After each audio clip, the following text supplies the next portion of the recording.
What do you want for your life? Like, what do you want your life to look like? What does success look like to you? Is it a business? Is it you're finally to the $100,000 mark in your corporate job, the $200,000 mark, the $300,000 mark? Is it you have 3 kids? Is it you have 5 kids? Is it you get to 7 kids? Is it you have 10 kids? What does success look like to you? And it's not to say that anything is right or wrong. I don't have an indifference on chasing success. I don't have an indifference. Believe me, I want to chase many different forms of success. But when you sit back and think about what you want your life to look like 5, 10 years from now, I want you to think about what are the things that matter the most to your success. And I want you to think about the impact that your choices today are making on that.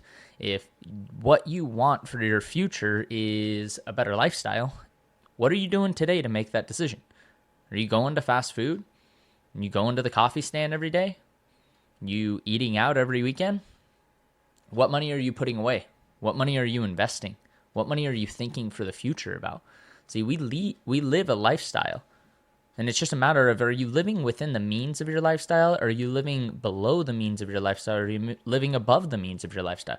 The typical American lives above the means of their lifestyle. My wife and I get stuck falling into this habit all the time where we have money, and so we think that we need to spend money, and then we spend too much money, and then we're outside of our means. And then all of a sudden, all the money that we had for savings and investment just goes to the wayside. And we're like, what the heck happened? We were doing so good.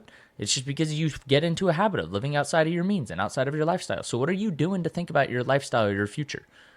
And if you're to really consider your 5 to 10 year program, where you want your life to be, you got to be thinking about what decisions and impact you're having right now that are influencing that. Now, I want you to take it one step further. I want you to think about 100 years from now.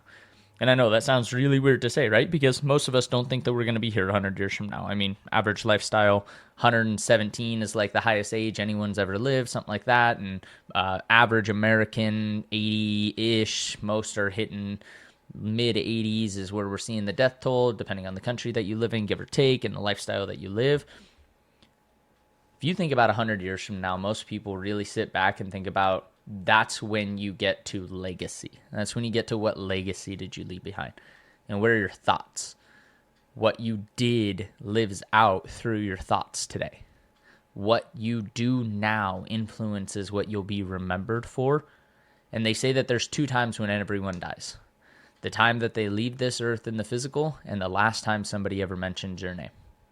What kind of a legacy do you want to leave behind for your wife and kids? Now, in church, as a Christian, we are meant to leave behind a legacy for God.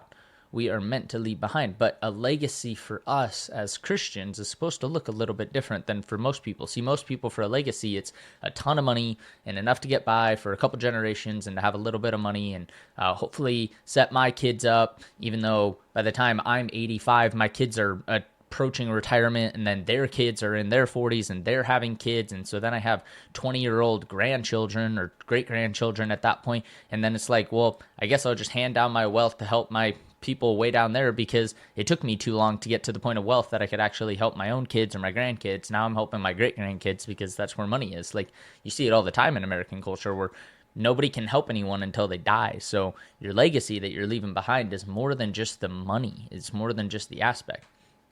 Do you know where ministry actually begins? Ministry begins in your home. You have a ministry inside of your house right now with your kids. You have a ministry right now with your wife. You are supposed to be as Christ was to the church, and you're supposed to lay down your life for your wife, and you are supposed to be the example of Christ to your children. Because while they're working on their relationship with the Father, they have you as their father, and you need to be their father who can show them how to have a relationship with the Father. And that's your job. That's what we're called to do as men, is be in the now, leaving a legacy that we are helping generations come to know the Lord. That's the only thing that matters here. It's the only thing.